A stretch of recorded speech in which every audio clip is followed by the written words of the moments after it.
my great pleasure to introduce our senior senator of Connecticut, Dick Blumenthal, who has devoted over 30 years to the service of the people of the state, in the last 6 years to the service of the people of our country.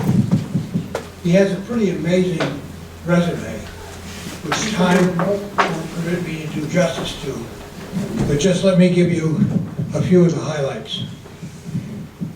He graduated from Harvard College, 1970, magna cum laude, Phi Beta Kappa, editor-in-chief of the Harvard Crimson, and captain of the swim team. He said he did the 100-yard freestyle in 51 seconds. Went on to Yale Law School, finished at the top of his class, and was editor-in-chief of the Yale Law Journal. He clerked with John Newman as a district judge, and then clerked with Justice Harry Blackmun on the Supreme Court. Then he worked for Daniel Patrick Moynihan in the Nixon White House, then became administrative assistant to Senator Ribicoff. During this time between Harvard and his work with Senator Ribicoff, he was also serving in the Army, in the Marine Corps Reserve. I first met him in 1977 when I was the United States Attorney for the Southern District of New York. Senator Blumenthal was the newly appointed, probably youngest United States Attorney in the country at 30 years old in the District of Connecticut. So we had adjoining districts. We worked together very well for 3 years. And we used to play tennis together at the annual Second Circuit Judicial Conference. And I can tell you firsthand, he is a formidable competitor. When he finished his 4 years as U.S. Attorney, he spent 3 years at Cummings and Lockwood, vigorously representing the firm's clients, and also as a volunteer attorney for the NAACF Legal Defense Fund. He saved the life of an inmate on death row who he demonstrated had been wrongly convicted. In 1984, he became a representative in the Connecticut House of Representatives, served there for 3 years, then another 3 years in the state Senate. And starting in 1990 until 2010, he served 5 terms as the Connecticut Attorney General. And during that time, he took aggressive action in the areas of consumer and environmental protection, literally bringing hundreds of $millions into Connecticut for the benefit of the taxpayers. A major part of which was a settlement that he was an integral part of negotiating with a few other attorney generals against the tobacco industry. Nationwide billion-dollar, multi-billion-dollar settlement of which Connecticut got a large share. He also took very vigorous action against the insurance industry, resulting in better disclosure from the brokers and the insurance companies to the customers, and also great financial benefits to the state. Since 2011, he has been serving as our U.S. Senator, just recently got elected to a second term. And in the Senate, his priorities have been veterans, care and support, infrastructure, rebuilding our infrastructure, civil liberties, consumer rights, and a strong national defense. We're very pleased to have him here with us today. We thank him for his almost 40 years of service to our country, and we look forward with great interest to what he has to say.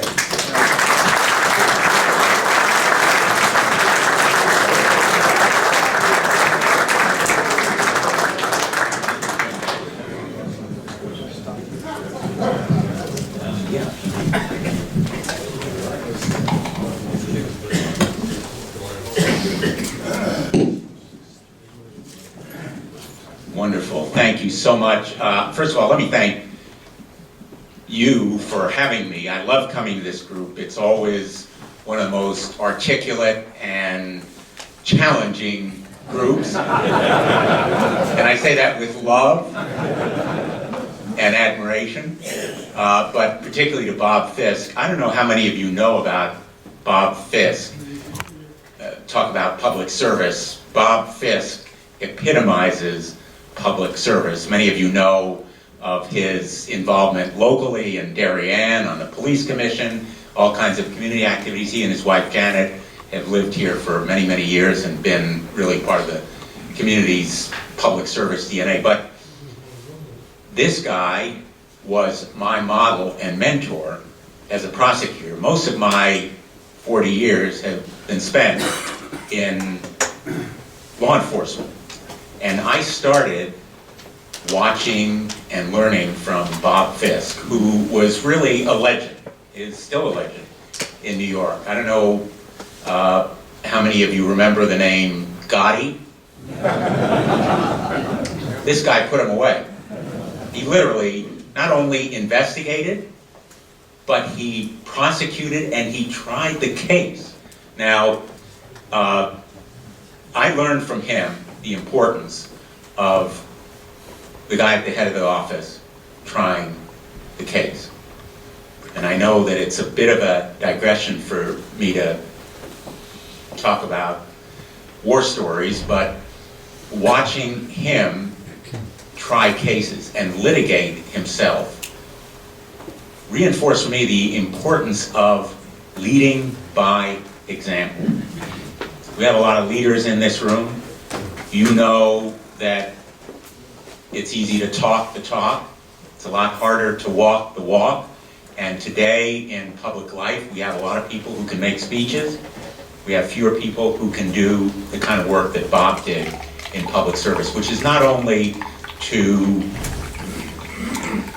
do the rhetoric, it's to do the hands-on work. And that's really what I have tried to do in my own career, modeling myself after Bob and the great work that he has done throughout his life, which is to immerse himself hands-on in the details and the grunt work.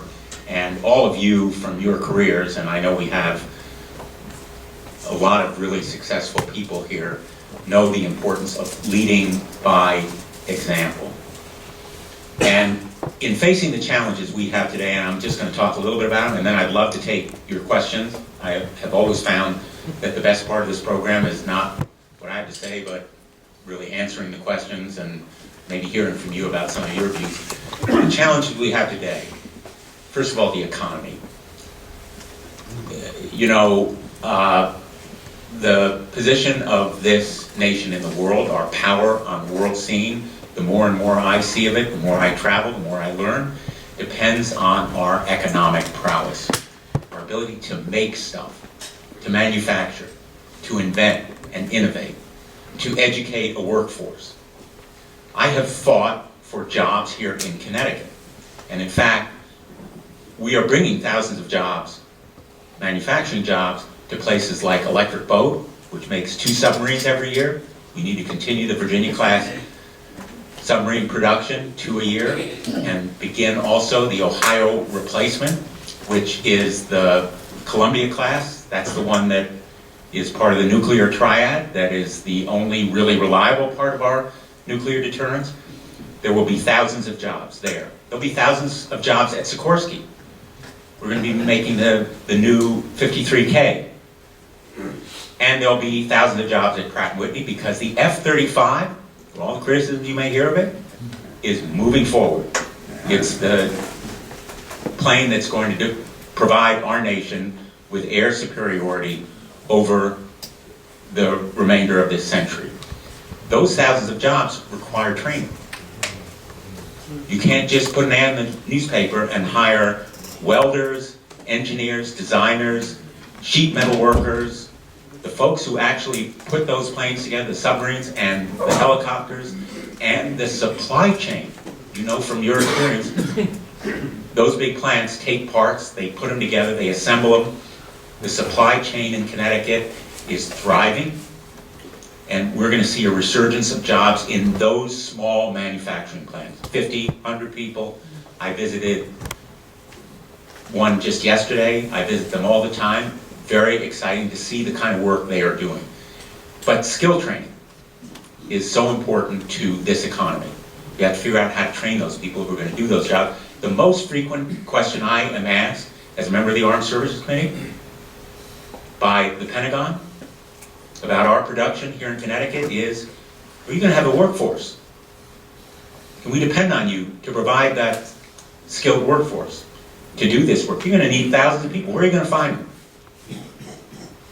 So we've got to invest in our community colleges, our vocational and technical schools that provide the vocational skills.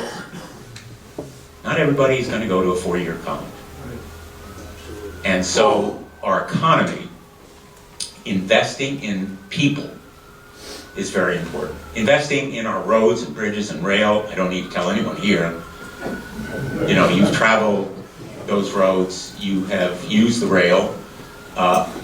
It requires investment. Now, I believe, and we have bipartisan support, by the way, for an infrastructure bank, public financing authority, call it what you will. It's a public-private partnership that involves investment. And it will put people to work, but will also enable us to deliver goods and move people in a way that is worthy of a major world power. We invest right now less than 2% in infrastructure. China is investing 10%.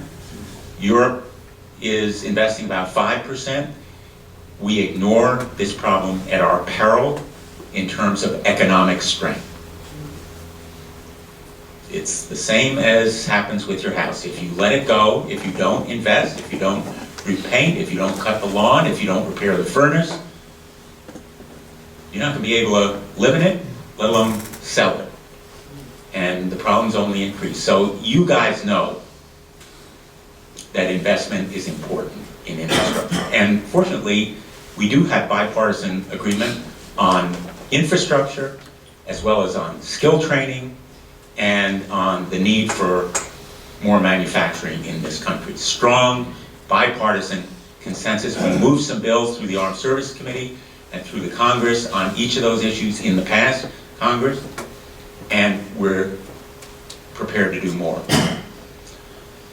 On our national defense, there's no question that we need to do more against terrorism. Anybody picking up the newspaper today knows the threats around the world that exist. Our intelligence is increasing in precision and accuracy. We are developing better surveillance techniques using electronic means, space technology, other kinds of fact-gathering, reliable intelligence about threats to this country. But obviously the Middle East continues to be a grave threat, and there needs to be reliance there, in my view, on special operators, on drones, on equipping and training allies on the ground. We've pushed back ISIS, about more than 50% of the territory that it held, but that effort has to continue. We're at war with ISIS, we're at war with the extremists there.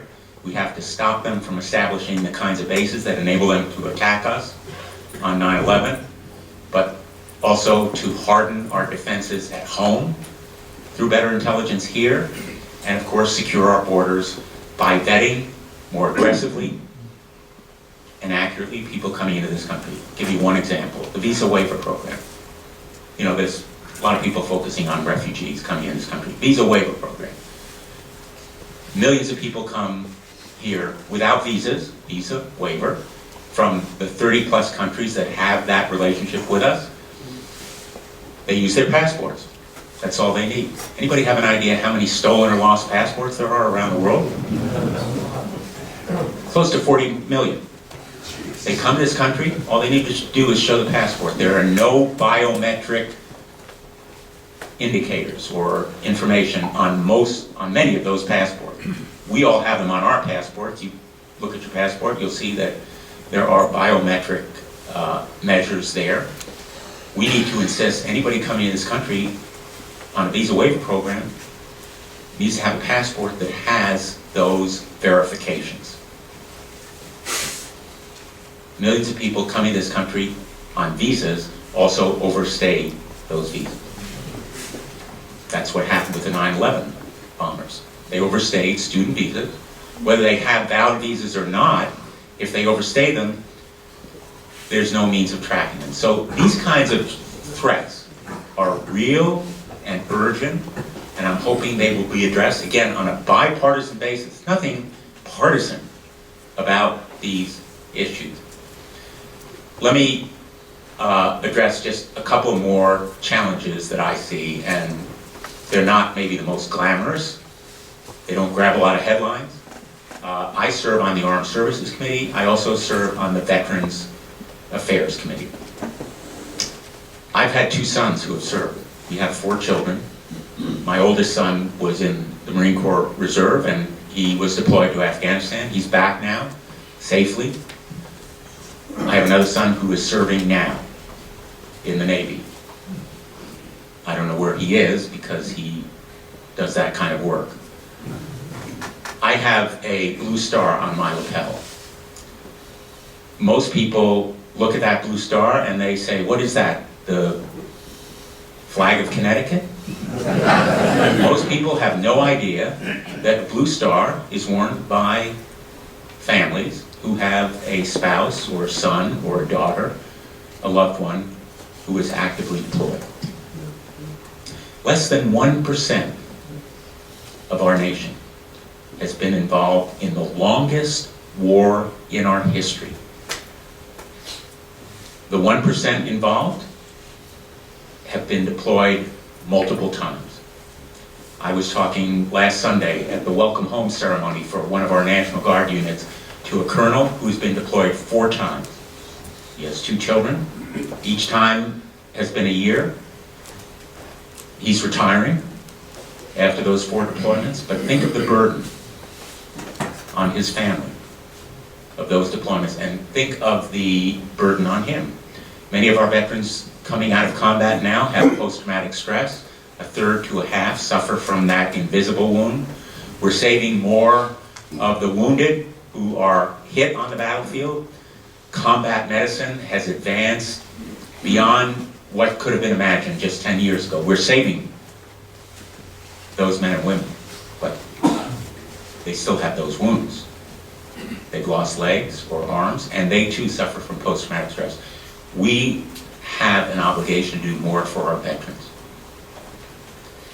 I just was instrumental in spearheading a bill. It's called the Miller-Blumenthal bill. Jeff Miller is the Republican head of the House Veterans Affairs Committee. I served as the ranking member on the Senate Veterans Affairs Committee to enable better health care for our veterans, more skill training and education opportunities, and more accountability within the VA, so that poor performers are fired and people who are bad actors are not promoted. More accountability, which has been unfortunately lacking. So this kind of effort has to continue. The president has not yet nominated anyone for that position. I'm hoping it will be someone committed to making the nation more aware of our obligation, all of our obligation, to the men and women who have served in uniform for this country, because we owe them much better. We need to keep faith with them. And that will be a continuing challenge. Again, a bipartisan one.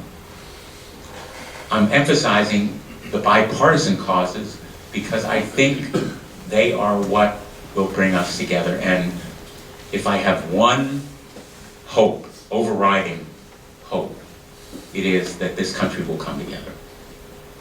There have been so much division and conflict and vitriol and incivility. For 20 years as Attorney General and for 4.5 years as U.S. Attorney, I worked with other law enforcement people. I never asked whether they were Republican or Democrat. We never cared. To this day, on the tobacco settlement, we did Republican Attorneys General, Democrat Attorneys General. I honestly can't tell you who was a Democrat and who was a Republican. We really didn't care. And that's the spirit that I think we need in Washington, D.C. on many of the these problems, including, and I'll just finish on this, the challenge that we face on healthcare. And we do need a system that will provide for healthcare, that will cut the costs, particularly of pharmaceutical drugs. You know, the prices are rising. The latest experience with EpiPen, where there was a public outcry. EpiPen is essential to treat people who have allergies. Many of your children or grandchildren may have used them for everything from a bee sting to a peanut allergy, and the price was increased from about $100 to $600. That kind of pharmaceutical drug increase, I think, has rightly made people angry, but it's part of the reason why healthcare costs have increased as well. And so we need to bring healthcare costs under control, make sure people have the coverage they need, but particularly the preventive coverage, the encouragement to take preventive care of themselves.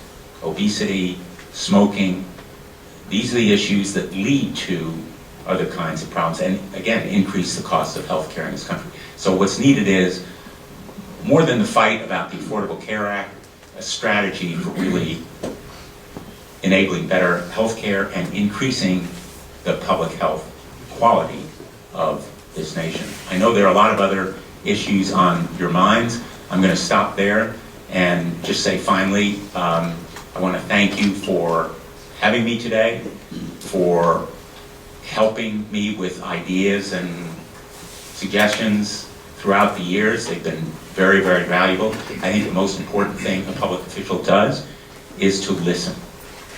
There's an old saying, God gave us 2 ears and 1 mouth, so that we do a little more listening than talking. My 4 children have not yet quite learned it, but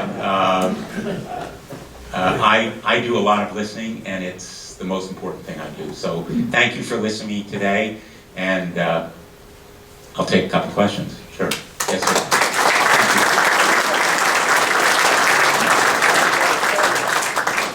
Do you think your spirit of bipartisanship is shared with your colleagues in the Democratic caucus, or is it going to be a spirit of opposition? Excellent question. Do I think that the spirit of bipartisanship can prevail among Democrats and among Republicans? I think there is a window of opportunity in these first, let's say, 8-12 months. I think the president's nominations will be confirmed. A lot of tough questions will be asked of some of them, but I think by and large they will be confirmed, and I'm hoping that we can work together in that spirit of bipartisanship. And I think that not everyone, but most of our caucus on the Democratic side shares that hope. Now, you know, there's sometimes a gap between the hope and the execution. Because of personality, people get angry, and whatever you can say about the president-elect, you know, he arouses strong feelings. But I am really hoping that we can rise above whatever the personal differences are and make sure that we work together, because we have this window of opportunity. Every president has that first 6, 8, 10 months, a window of opportunity. Call it a honeymoon, whatever you want to call it. They have that opportunity to bring the nation together in support of 1, 2, 5 specific causes. I hope we'll use that opportunity. Great question. Thank you. Yes. Can you speak on sequestration? Sorry. Can you speak on sequestration? Could I just ask before you, Senator, if we could please run around with the microphone. It's going to be a lot easier for everybody in the audience to hear the questions by the microphone. Can you speak about sequestration? Sequestration. For those of you who may not remember what sequestration was, you'll remember the government shutdown. The reason for the government shutdown was the failure to reach a budget agreement. the sort of punishment for failing to reach a budget agreement was a solution that no one thought would ever happen, which was the freezing of spending levels at certain amounts, including for our national defense, which is the major impact that I have seen of sequestration. And what's happened is an end run around the budget. I don't know how many of you know this, but the financing for the wars that we have fought has been off budget. It's been through the Overseas Contingency Operation account. Overseas Contingency Operation, off budget. It's called OCO. All of it on the credit card.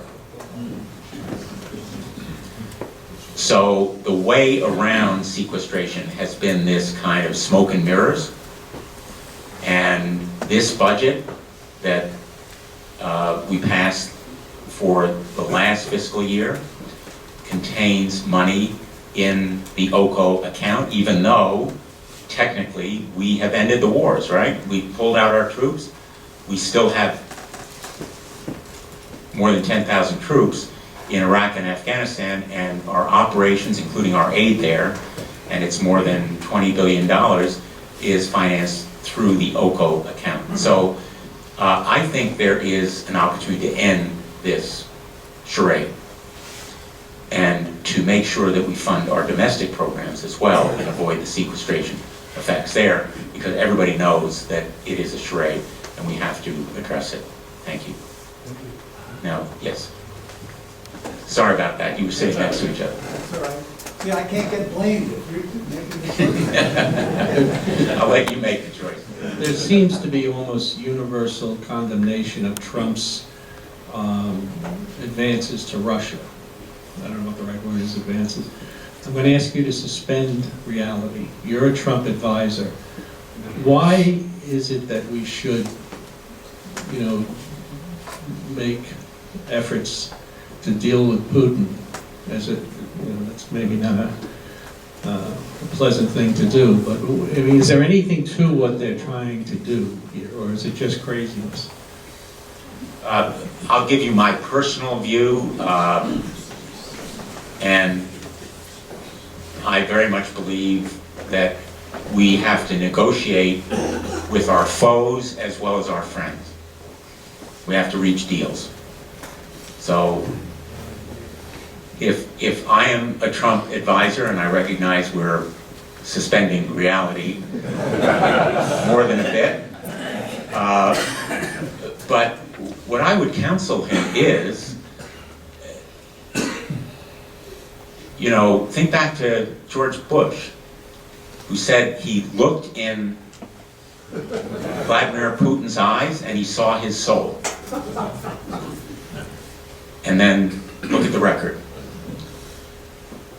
Vladimir Putin wants to reestablish the old Soviet Union. That's his goal. I don't mean to be unkind, but he is a KGB thug, basically. That's his personality. He will push you. We've all encountered these kinds of people. He will push as hard and long as he can. He's already demonstrated that in Crimea and Ukraine. He has Russian troops in eastern Ukraine, having already annexed Crimea, and I've urged more weapons aid, lethal defensive weapons like anti-tank weapons for the Ukrainian forces. He's pushing on the Baltics nations. He is obviously, as you know, involved deeply in Syria. And we need to meet his force with force. Now, it doesn't necessarily have to be economic force. It can be sanctions. But he has to understand that we mean business just as he does, because he'll continue pushing. And as you all know, one of the dangers in world politics is misunderstanding. And And if he misunderstands us and thinks he can just push and push and push, whether it's in the Middle East or Ukraine and Europe, there will be misunderstanding. So my counsel would be to push back in areas like Ukraine where we can provide more defensive weaponry and other kinds of military aid, as well as economic aid. In NATO, talk about abandoning NATO, I think is ill-advised.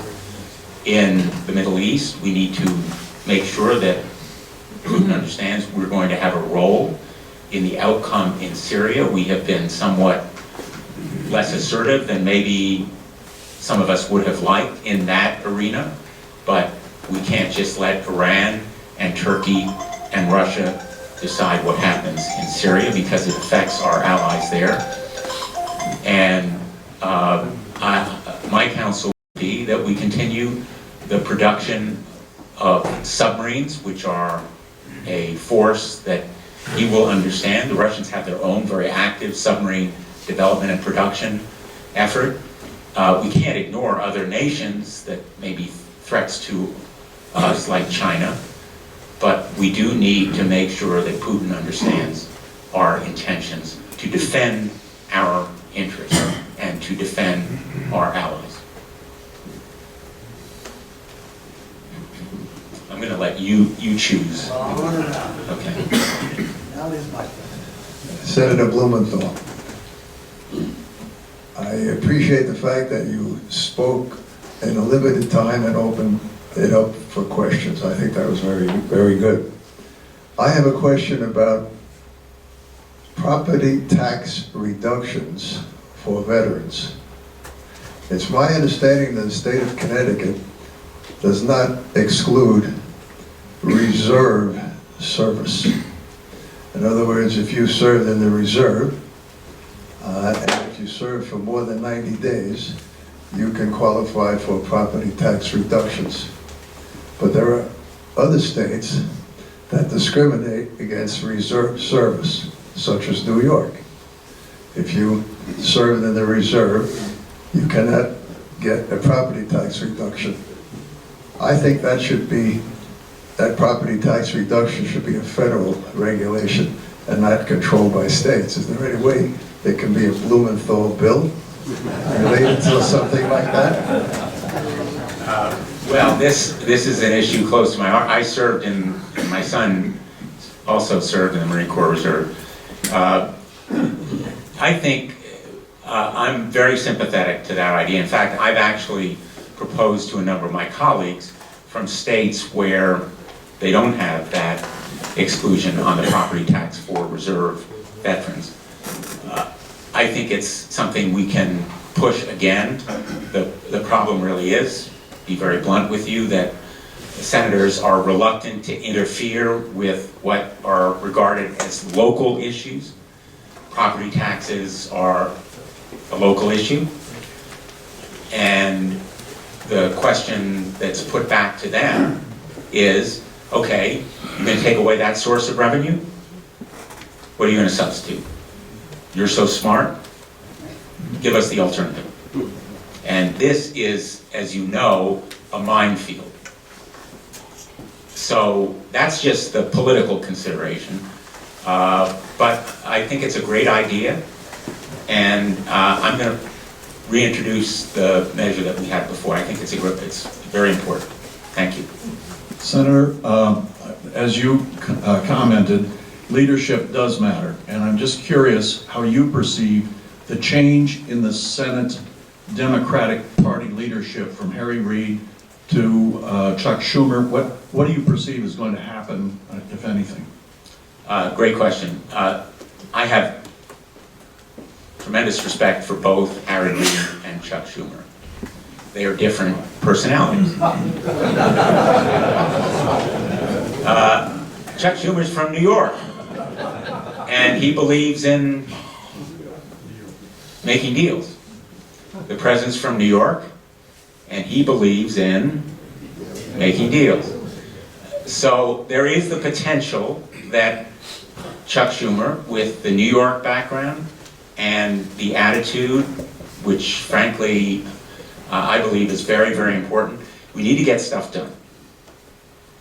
The most common criticism I hear, and none of you have been so impolite as to suggest it, is why can't you get stuff done? Very well justified. Very well justified. Why can't you get stuff done? Chuck Schumer believes in getting stuff done. Now, Harry Reid does too, but he's a different personality. So I am hopeful that Chuck Schumer, who, by the way, is a good friend of mine, I've worked with him on the transportation bill, which we passed. We actually passed a 5-year transportation reauthorization bill with $5 billion for Connecticut, $300 billion for the country. The $5 billion for Connecticut for the first time has money for rail. For the first time, some of the profits from Amtrak. You know, this is the only section of Amtrak that's profitable in the whole country, the northeastern section.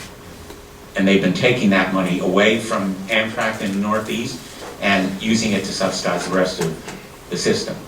Now we're going to keep part of it here. These kinds of advances are the result of having Chuck Schumer involved, and he's helped me. I'm on the Commerce Committee, which has jurisdiction. It's called Commerce, Science, and Transportation. Transportation includes rail, roads, bridges. We reauthorize the transportation bills. And he's not on that committee, but he's been very sympathetic. New York is affected by transportation as well. New York knows the importance of infrastructure. In Nevada, Harry Reid is from Nevada, may not be that important to have a rail system that works well. I'm giving you that one example to show how maybe, I'm not promising, but maybe we will have a more sympathetic ear in some respects, but overall, I think Chuck understands the importance of getting stuff done.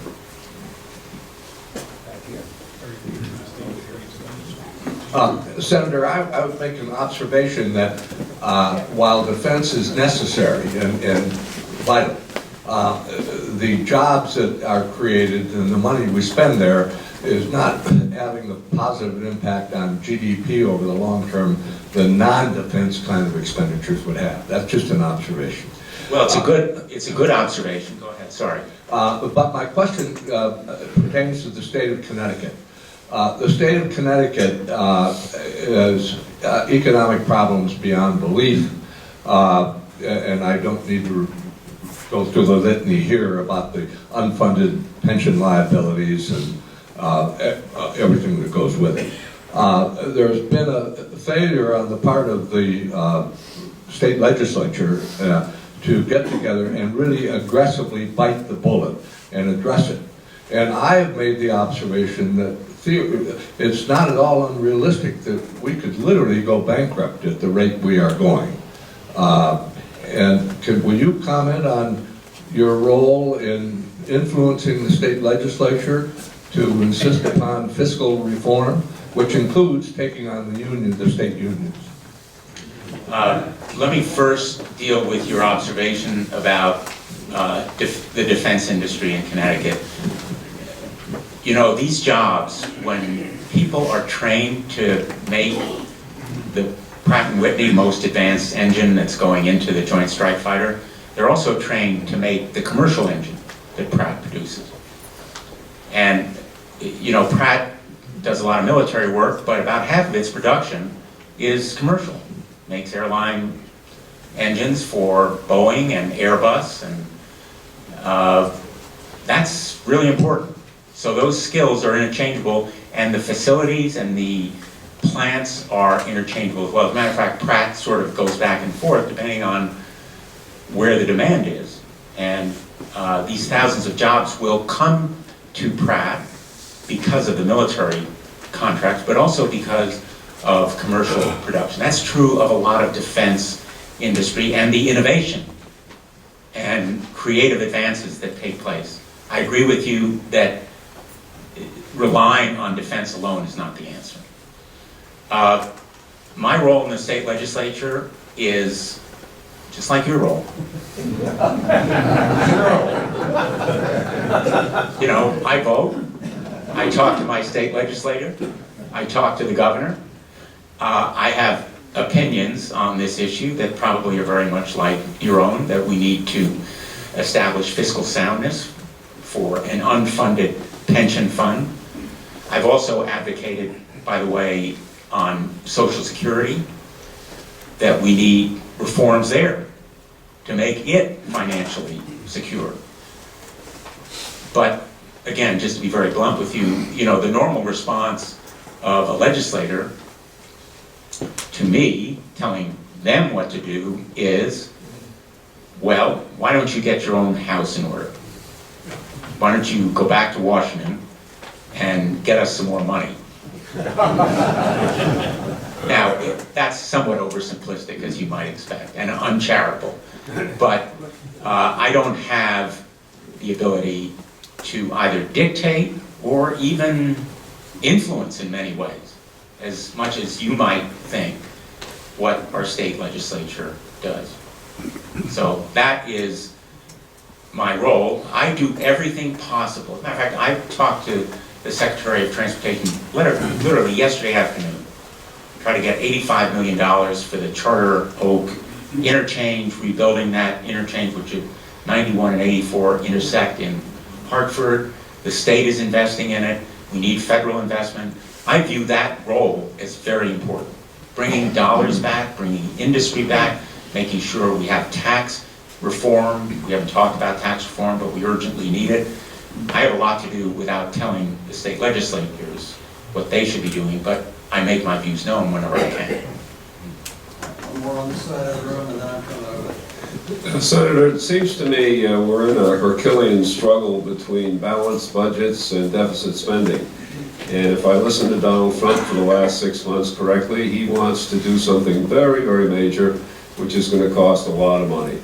Don't need to say any more about it. How do you reconcile those opposing views of how this federal government ought to behave? Well, that is, in my view, the question of the moment. And we don't have an hour, which really, with all due respect, and I'm not sure I have the answer, but it would take an hour for me even to attempt an answer. But the challenge is, President-elect Trump rightly wants to invest in infrastructure and wants to spend money in a number of other ways. He also wants to cut taxes. And he wants to do that without in any way increasing the national debt. In fact, he wants to cut the national debt. You can't do all three in the way that he has suggested. An investment in infrastructure requires some public funding. And the good news is the federal government can borrow at, as you know, close to zero interest rate. That's what we have going for us right now. But it may not be forever. As you know, the Fed is increasing interest rates, and they're likely to increase, which is a good thing overall for our economy. We need to continue to put people back to work. That's the great advantage of an infrastructure program. But on the tax side, we need to make sure that whatever the reform is, that we are not sacrificing revenue overall. Now, I know some of these ideas are controversial, but I think we can bring back some of the profits that have been parked overseas, you know, trillions of dollars, at lower interest, at lower tax charges than they might have otherwise, and incentivize investment by those companies in infrastructure. At the same time, we need to eliminate the tax breaks and subsidies, hidden subsidies, for companies that move plants overseas. Right now, as you well know, you can deduct those expenses without paying taxes on the profits from those manufacturing operations, as long as you keep those profits overseas. That's just one example. I think there's general agreement, and it's bipartisan, that we can eliminate some of the deductions, some of the special treatment, that certain industries have, and at the same time cut the corporate tax rate, which I think would, again, help stimulate the economy, and come up with revenue to invest. But we're not going to make huge cuts in the debt without some sacrifice. And my hope is that the President will emphasize, the President-elect will emphasize the importance of infrastructure and reasonable, smart tax reform. And I think the two can be reconciled, but it will take a lot of work. And it will take outreach, it will take compromise. I keep telling people, you know, compromise is not a four-letter word. It's not a bad thing.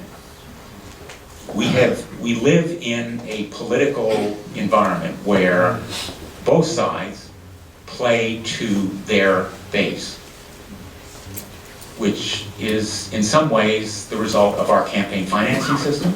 The costs of campaigning have become so astronomical that they tend to be polarizing. The gerrymandering of districts, the 24-hour news cycle, all means that things are simplified and that money has become more important. The Citizens United decision that enables dark money anonymously contributed in huge amounts. Again, politicians tend to play more to their base. There has to be some compromise. And that's what I hope will enable us to reach that goal. We read daily in the newspapers President-elect Trump's appointments to the cabinet as he builds his administration. Could you give us some anecdotal or actual flavor of what goes on behind the scenes in the Senate when they consider ratification of these appointments? Well, there are very different appointees or nominees. You know, I think behind the scenes, the first question people ask is, what has this person done and what are their qualifications? So someone like General Mattis, I'm going to be sitting on his nomination to be Secretary of Defense, is a man that has served this country with profound distinction as a military professional. He obviously has battlefield expertise. He knows the military, and I think he would provide a stable, solid perspective for the President.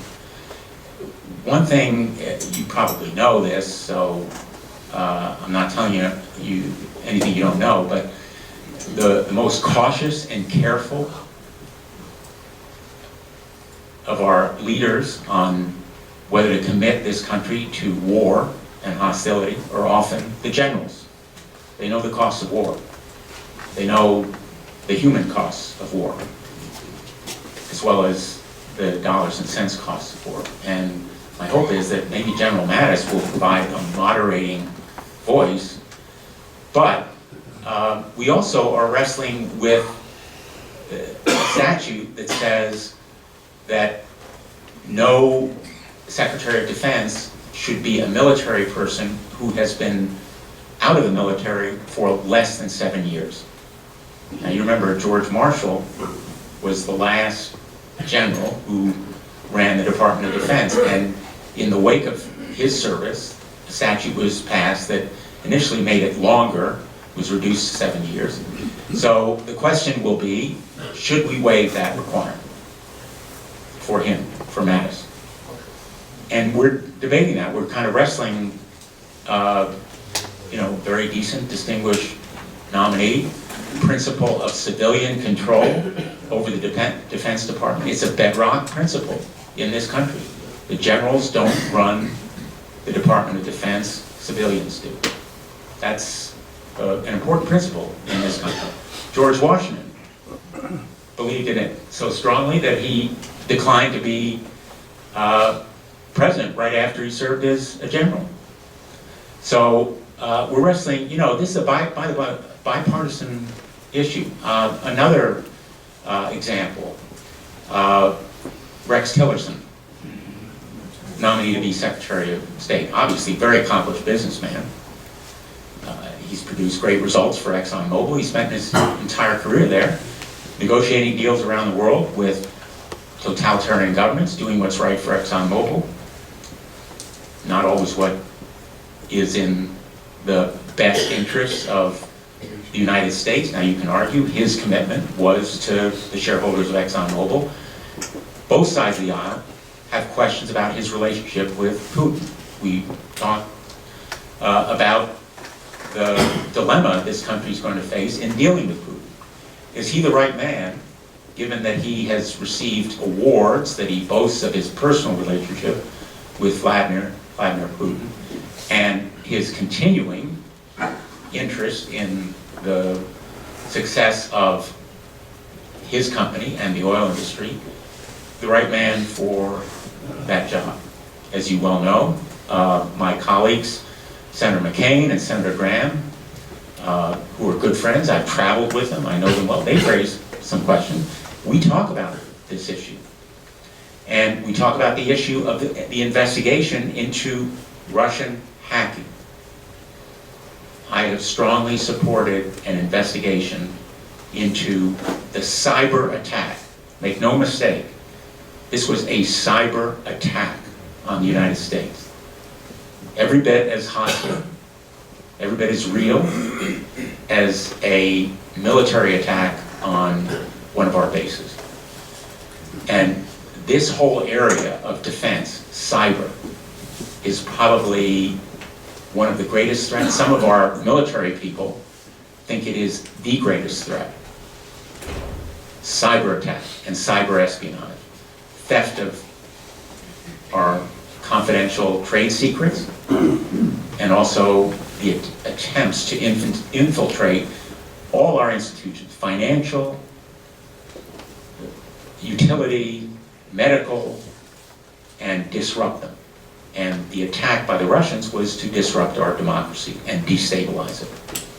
And as one of my colleagues, one of my Republican colleagues said, this time around, this attack was aimed primarily at the Democrats. Said, next time around, it's going to be us. We have a common interest here. So this is the kind of conversation we had. Is Rex Tillerson the right guy to stand up to Putin and to other world leaders whom he has negotiated with in trying to reach those deals, pluses and minuses? So those are, we try to think together, think out together. Is he the right person for the job? Overriding all of it is the feeling the president should be able to pick his team. This is his team. We want the president to succeed. I know there are some folks here who may think, oh, well, Blumenthal, he's a Democrat, wants the president to fail. Actually, I really hope the president succeeds, because all of us then succeed, literally. And the world that our children inhabit and that their children inhabit is going to be a lot stronger if President Donald Trump is successful. So he should have his team. But these are the kinds of questions that we have. Senator, if I might, since I have the microphone, I'll take advantage of it. You spoke about the virtues of bipartisanship and compromise, and I think most of us have sympathy for that. I always find it interesting that the party out of power is the one that most eagerly seeks bipartisanship.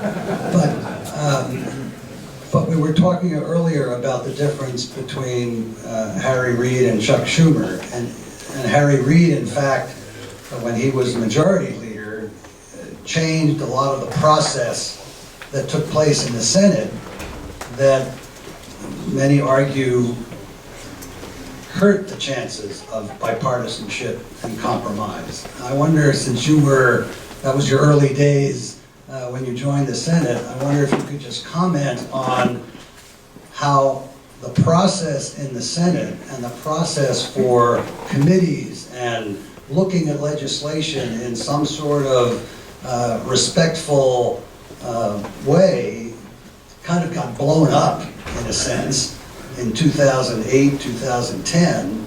You know, what is the motivation now for the other party that is now in control, you know, to resurrect or return to the way that it was for many, many years, you know, that would enhance the chances of, you know, a better process that would lead to the kind of bipartisanship that you're striving for? Well, first, just so everyone understands, the rules that were changed, the Senate rules, eliminated the 60-vote threshold for those cabinet nominees to be confirmed. Right. And for federal district court judges to be confirmed. Those are the rule changes. Yes, but also, you know, the number of bills that were brought, you know, to the floor that were, you know, I mean, there wasn't much legislation that came out of the House, for example, that was taken up by the Senate, right? Well, the rule change actually should have made it easier. Because to reduce the 60-vote threshold, by the way, I should just tell you, I think it was my second or third vote in the United States Senate was on the rules to eliminate the filibuster.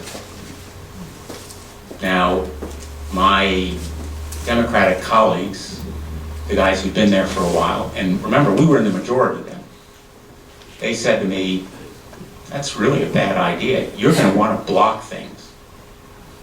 You're going to want to stop things from happening.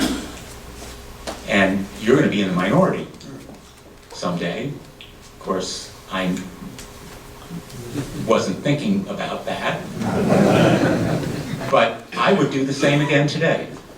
And that's why I supported those rule changes, because I think the American people really deserve for the majority to work, rather than having a 60-vote threshold, which in many ways leads to gridlock. I don't know of another legislative body where you need 60 votes to get anything done. So why not have the majority prevail? I still think that way. And by the way, some of you know I've been a leading advocate of gun violence prevention. On the floor of the United States Senate, we had, in 2013, 55 votes for background checks and other common sense, sensible measures that I helped to lead. 55 votes. But we needed 60. 90% of the American people believe that common sense, sensible measures like background checks should be adopted. No fly, no buy. If you're on the terrorist watch list, you should be stopped from buying a gun. I happen to think that an assault weapon ban makes sense. And high-capacity magazines. 90% of the American people believe in these kinds of measures, but we can't get it done. Why? 60 votes. Now, there are going to be some things that I don't like, that maybe we are going to be unable to block. But I think the American people, above all, want things to get done. And so I supported those rule changes. Now, you know, just to give you some of the inside ball game here, one of the most common questions I'm asked by the press in Washington, D.C. is, do you regret having changed the rule that enables the president to get his nominees by 51 votes instead of 60 votes? Do you regret having supported that reform? My attitude is no. The president deserves to have a majority vote on his nominees. I may vote against one or more of them. I may oppose some of them. But the majority should prevail. The president deserves to have a majority vote. You know, it doesn't serve my political short-term interest, But long-term, I think the majority should prevail. And so I would vote again for eliminating the filibusters. We have a question back here? On your Armed Services Committee, Senator, President-elect Trump has said he wants to rebuild the Navy and increase the fleet. Would it be more cost-effective to doing it immediately by bringing out some of the ships that are in reserve, i.e. the Kitty Hawk, etc.? Simple answer is no. The ships that we have now, it's like saying, could we use the Nautilus? Has anyone here visited the Nautilus? The Kitty Hawk's in reserve. That's an exaggeration, and it's a good question. The ships that we're building now are just orders of magnitude different. The materials that are used, the technology, the armaments, they're just different. It's almost like they're a different breed of animal. And that's true of the submarines, which I know best. I have spent a lot of time learning about submarines, but it's also true about the other ships. But let me just answer this question by saying to you, we need to increase the fleet, but we need to be selective and cautious. There are some ships, the Littoral class ship, which has been 6-10 years behind schedule. Its costs have ballooned. The same is true of the new aircraft carrier. We need to be careful to spend wisely and smartly. So I think the thrust of your question is, are there ways we can economize, or be careful and cut costs, or be selective? And I think the answer is that we need to do it because we don't have unlimited budgets. Bringing the mothball fleet back, I think, is not the answer, but we need to be very cautious and change our procurement process, our contracting process, so that we put the burden of cost overruns on the contractor rather than exclusively on the taxpayer. Do we have time for one more? Just like to go on with that same subject quickly. 55, 60 years ago, I flew off several carriers which have long been done away with, and we played games with our own submarines with the object that we would be able to find the Russian subs. The submarine technology has far surpassed anything we've been able to do, and I try to keep up with the technology, and whether it's sonar or electronic countermeasures or whatever, the submarine today are so sophisticated. Yes, my question is, what hope do we have that Putin will be replaced by somebody who can sit down and talk Turkey so that both our countries are not spending these billions of dollars to have a fleet that eventually becomes obsolete, and we spend another $1 billion to keep up with the latest? Well, first, the bad news. When you talk about $1 billion, each sub costs right now a little more than $2 billion, the Virginia class. The Ohio replacement is going to be far more expensive. That's the nuclear deterrent sub, the Columbia class. We're building a fleet now at the rate of 2 a year.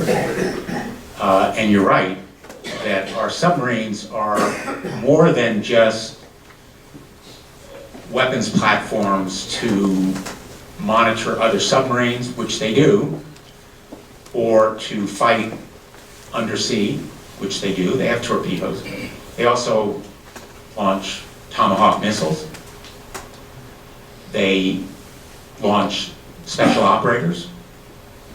They have the capacity to put special operators into the water and launch them to do missions on land. They do surveillance.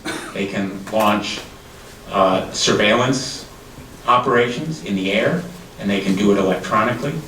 They are, right now, very, very, very difficult to detect. And they are an example of a weapons area where we are asymmetrically ahead.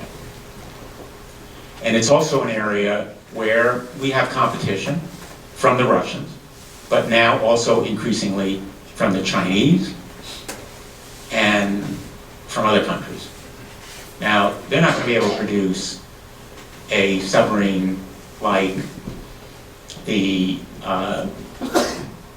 USS Illinois, which was just commissioned up in Groton. I go to all of the commissionings and the christenings that are in this area. They're not going to be able to produce that kind of technological wonder. It is truly, if you come to learn about it, it is unbelievable what these ships can do operating in the completely hostile environment underwater. But we're not going to be able to reach a deal with Putin in the next 5 or 10 years. I don't know what the prospects are of someone else replacing him, and there are no signs that he's leaving anytime soon. So we can't base our military strategy on hope. We need to be prepared. Best way to deter attacks are to be prepared to make them unpalatable. And that whole idea of deterrence, I think, is what has kept the peace. Unfortunately, nobody likes having to spend on military arms, and we can hope for world peace. I mean, I think the military defense industry is a strength of Connecticut's economy, but if we could be producing commercial engines instead of military engines, so much the better, but we need that military defense. And I can tell you, we look at every part of the defense budget every year on the Armed Services Committee to make sure that we are getting our money's worth. We do as hard as we can. We try as hard as we can. Work as hard as we can to make sure we get our money's worth. You know, eliminating waste, not to mention fraud, is a major objective. And I just think we need to be prepared. I want to thank everyone. Unfortunately, I'm going to have to get going. If you could raise your hand if you're a veteran, just so we can thank you for your service. You know, that is truly amazing, because I ask that question a lot. Thank you for your service, every one of you. The proportion of hands in this crowd, I can tell you, is 5, 10, 15 times what I normally encounter. And so I really want to thank you again for having me today. Thanks for giving me this opportunity to be with you. On